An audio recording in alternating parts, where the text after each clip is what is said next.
తెలంగాణ, ఆంధ్ర, రాయలసీమ రుచుల సంగమం Tara south Indian kitchen Kondapur. Hi hello, welcome to Suman TV. నేను మీ రోషన్. సో గత 2 రోజుల నుంచి కూడా ఎక్కువగా సర్క్యులేట్ అవుతున్న న్యూస్, త్రినేని సీరియల్లో తిలోత్తమ గారు యాక్సిడెంట్లో చనిపోవడం జరిగింది.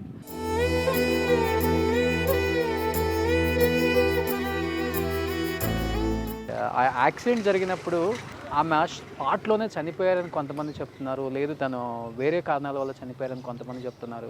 కొంతమందికి గాయాలయ్యి కొంతమంది బయటపడ్డారు. అదే సీరియల్లో తిలోత్తమ హస్బెండ్గా చేస్తున్న చందు, నిజంగా నేను వేరే షూట్ నుంచి వస్తుంటే కాల్ చేయగానే నేను తను ఎయిడ్ చేయటం చూసి కంట్రోల్ చేసుకోలేకపోయాను. అంటే తను ఎంత డిప్రెషన్లో పోయాడో అర్థమవుతుంది. అంటే ఆ ఇన్సిడెంట్ని ఆయన కళ్ళతో చూశాడు కాబట్టి అది తట్టుకోలేకపోతున్నాడు. నేను ఇమ్మీడియట్గా ఎక్కడున్నావు చందు అంటే ఒక లొకేషన్ పెడితే నిజంగా తను డిప్రెషన్లోనే కనిపించాడు నాకు. చందు నాకు మంచి ఫ్రెండ్. నేను ఎలక్షన్స్ బిజీలో ఉండి కొంచెం అటు ఇటు తిరుగుతా చూడలేదు. ఒకసారి న్యూస్ చూడగానే షాక్ అయ్యాను చందు. బట్ నిజంగా దేవుడి దయ వల్ల చందు సేఫ్గా బయటపడ్డాడు. కానీ పవిత్రగా నిజంగా స్పాట్లోనే చనిపోయారు అంటున్నారు. చందు, నిజంగా ఆ యాక్సిడెంట్ టీవీలో చూసిన వాళ్ళే తట్టుకోలేకపోతున్నారు. అండ్ నువ్వు లైవ్లో ఉన్నావు, ఇన్ని సంవత్సరాలు ఆమెతో హస్బెండ్గా యాక్ట్ చేసావు ఆ సీరియల్లో. నేను అదే అందరికీ ప్రెస్కి అదే చెప్తున్నాను. సుమన్ టీవీ అంటే నాకు ఒక రెస్పెక్ట్ ఉంది. అండ్ ప్లీజ్ మీరు ఒక మాట వెనక్కి తీసుకోవాలని నేను కోరుకుంటున్నాను రోషన్ గారు. And for every media I'm saying the same thing. తను చనిపోలేదు, తను మనతోనే ఉంది కూడా. అండ్ మీరు అంటున్నారు హస్బెండ్గా యాక్ట్ చేయడం కాదబ్బా, she is my life. Okay. And మీకు ఎంతవరకు తెలుసు, నేను కొన్ని ప్రెస్ని నమ్ముతాను, కొన్ని ప్రెస్ని నమ్మను. అంటే ఆ రిపోర్టర్స్ని ఈ రిపోర్టర్స్ని నేను పేరు చెప్పను. అండ్ సరే, ఈరోజు అంటే ఒక జర్నలిస్ట్గా ఒక ప్రెస్ ఇవన్నీ చూడకుండా యాజ్ ఎ ఫ్రెండ్గా అసలు ఏం జరిగింది అంటే అసలుకి మీరు రియల్ లైఫ్లో ఎలా ఉండేవాళ్ళు, అసలు ఆ సిచ్యువేషన్ గురించి ఏం చెప్తావా, యాక్సిడెంట్ గురించి, ఇన్సిడెంట్ గురించి చందు? ఫ్రాంక్గా చెప్పాలంటే మేము హైదరాబాద్ నుంచి బెంగళూరు ట్రావెల్ చేసింది కన్నడలో ఒక మూవీ సైన్ చేయడానికి. కన్నడలో ఒక మూవీ సైన్ చేసాము, అడ్వాన్స్గా పేమెంట్ తీసుకొని రిటర్న్ అయ్యాము. బెంగళూరులో 2:30 ఆఫ్టర్నూన్ మేము ఆల్రెడీ స్టార్ట్ అయ్యాము. 2:30 స్టార్ట్ అయ్యి 6 o'clock అలా రీచ్ అయ్యి బెంగళూరుకి మెజెస్టిక్ రోడ్ అంతా క్రాస్ అయ్యి రీచ్ అయ్యేసరికి ఫుల్ హెవీ రెయిన్ వల్ల 3 hours లైక్ 20 స్పీడ్లో 3 hours అయిపోయింది. అక్కడ చాలా రెయిన్ పడడం వల్ల ట్రాఫిక్ లేట్ అయిపోయి మేము మహబూబ్ నగర్ రీచ్ అయ్యే వరకు 12:30, 12:40 అయ్యింది. So we are completely morning travelling అంతా మేమే చేసాం కాబట్టి డ్రైవర్కి అప్పచెప్పి మేము కంప్లీట్ డీప్ స్లీప్లో ఉన్నాం. డ్రైవర్ ముందున్నాడు, డ్రైవర్ పక్కకి పవిత్ర వాళ్ళ సిస్టర్ కూతురు ఉంది, చిన్న అమ్మాయి, పాపం 16-17 years. డ్రైవర్ వెనక నేనున్నాను, డ్రైవర్ నా పక్కన పవి పడుకొని ఉంది. అందరం డీప్ స్లీప్లో ఉన్నాం. సడన్గా ఒక సౌండ్ వచ్చింది. సౌండ్ రావడంతో నేను డ్రైవర్ని అడగడం ఏంటంటే, వాడు సార్ నేను 80 స్పీడ్లో వెళ్తున్నాను, అది 60 feet రోడ్డు, కేఎస్ఆర్టీసీ బస్సు వచ్చింది, వాడు కొట్టడం వల్ల నేను ఆపోజిట్ రోడ్కి డివైడర్ ఎక్కించాను, ఆపోజిట్ బస్సు కొట్టేసింది అంటాడు. అండ్ ఇంకొకటి, నేను సుమన్ టీవీ తరఫున నేను ఒక విషయం చెప్పాలనుకుంటున్నాను అందరికీ. ఏంటంటే అందరికీ ప్రెస్ రిపోర్టర్స్కి నేను చెప్పాలనుకుంటుంటే, ఇది నాకు what ever I want, I'm not talking about any commercial and all, నా బాధ, నా ఆవేదన చెప్పుకుంటున్నాను రోషన్ గారు. ఏదేదో రాస్తున్నారు. ఇక్కడ ఉంది నలుగురము, కళ్ళతో చూసింది నేను, ట్రావెల్ చేసింది నేను.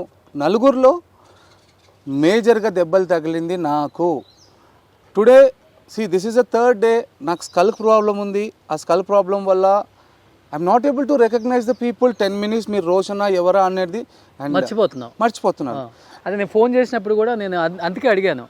నేను ఫోన్ చేయగానే ఫస్ట్ బాగా మాట్లాడాడు, అండ్ సెకండ్ టైము అంటే నాకు అర్థమైపోయింది అది కొంచెం మెమరీ పవర్ తగ్గింది అనుకో, నాకు అర్థమైపోయింది పూర్తిగా. అండ్ ఇక్కడ ఏంటంటే ఆ నలుగురిలో ఎవరికి తగ్గలేదు సార్ దెబ్బలు. నలుగురిలో తగిలింది పవిత్ర గారికి కూడా. To be frank I'm telling you, పవికి చిన్న దెబ్బ తగ్గలేదు, నా పవికి చిన్న దెబ్బ తగ్గలేదు. కార్ ఆపోజిట్లో రోడ్ వెళ్ళింది, గ్లాస్ బ్లాస్ట్ అయింది, స్మోక్ వచ్చింది. తను బ్రీత్ తీసుకొని జస్ట్ రైట్ టర్న్ ఇవ్వేసరికి నేను రక్తమడుపులో పడి ఉన్నాను. నన్ను చూసి నాన్న ఏమి ఇంతే బ్రీత్ ఆగిపోయింది తప్పితే ఇక్కడ జరిగింది అంతే. తను మన చిన్నపిల్లలు ఏడ్చినా కూడా అని ఆగుతారు, మనం వీపులో ఒక 2 దెబ్బలు కొడతాము, చెస్ట్ ఏదో చేస్తే వాళ్ళు రూపీ రివీల్ అవుతారు. అక్కడ తనకి బ్రీత్ ఆగడం వల్ల నేను అన్కాన్షియస్లో ఉన్నాను, డ్రైవర్ వచ్చేసి 108కి తిరుగుతున్నాడు, చిన్న పాపకి తెలియదు, ఆ నాలెడ్జ్ లేదు, ఆ టెన్షన్లో తను ఆగిపోయింది. ఎవడో ఒక మనిషి వచ్చి వెనుక ఒక దెబ్బ కొట్టినా ముందు దెబ్బ కొట్టినా తను ఈరోజు బ్రతికేది. And the major fucking point I'm telling everyone, ambulance వచ్చేసి 15 minutes లేట్ వచ్చింది, లేకపోతే ఈరోజు పవి బ్రతికేది. అందరికీ నేను అదే చెప్తున్నాను, అన్ని న్యూస్లో అదే చెప్తున్నాను, బట్ రాయట్లేరు. ఈరోజు అంబులెన్స్ ఆన్ టైం వచ్చి ఉంటే నా పవి బ్రతికేది. తర్వాత ఆఫ్టర్ దట్ అందరూ అనేది ఏంటంటే మీరు అన్కాన్షియస్లో ఉన్నారు, హాస్పిటల్కి వెళ్ళేసరికి 1 అయింది, 1:10 అయింది అన్నారు. ఆఫ్టర్ 1:30 కాన్షియస్ అన్కాన్షియస్ నాకు తెలియదు, ఒక న్యూస్ చెప్పారు ఇట్లా మీ పవి అయినసరికి నేను లేచి నా నాలెడ్జ్ లేకుండా నేను అక్కడ డాక్టర్లను చేసుకోవడము, అక్కడ గ్లాసులు పగడగొట్టడము ఏదో జరిగింది. చేసావా? చేశాను అంటున్నారు, నేను చేశానని నా నాలెడ్జ్లో లేదు, చేశాను. అండ్ వాళ్ళు ఏంటంటే వీళ్ళకి షాక్ ట్రీట్మెంట్ ఇవ్వాలి, 1 day మెంటల్ హాస్పిటల్లో పెట్టాలి అని అన్నారు. అదే గ్యాప్లో అభిమానులే కావచ్చు ఎవరో ఏదో వచ్చి అన్నారంటే వద్దొద్దు మేము మెడిటేషన్ చేసి మార్చుకుంటాము, షాకులు ఇస్తే వేరే పరంగా వాడుతుంది అంతే. ఆ గ్యాప్లో ఇంజెక్షన్ ఇచ్చి పడుకోపెట్టారు. మార్నింగ్ 4 o'clock నాకు న్యూస్ తెలిసింది.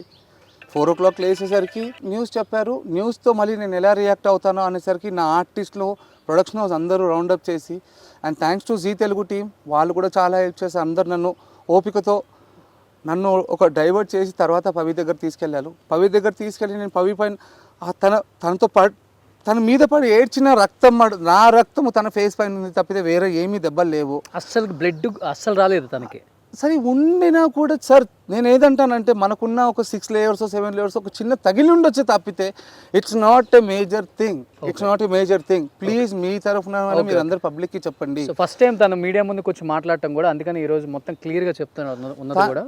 తను నా మీద పెంచుకున్న ప్రేమ అవ్వచ్చు, నా మీద పెంచుకున్న అఫెక్షన్ అవ్వచ్చు, నన్ను చూసి నాన్న ఏమైంది అంతే ఆగిపోయింది తప్పితే తనకి ఏమీ అవ్వలేదు. హార్ట్ అటాక్ వచ్చిందని డాక్టర్స్ అంటారు, ఇమీడియట్ స్ట్రోక్ అంటారు, కార్డియాక్ ఏదేదో పేర్లు చెప్తున్నారు, బట్ తనకు మాత్రం జరగలేదు.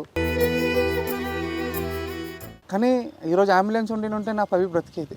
సుమన్ టీవీలో మీ పర్సనల్ అండ్ బిజినెస్ ప్రమోషన్స్ కోసం కింది నెంబర్కి కాంటాక్ట్ చేయండి.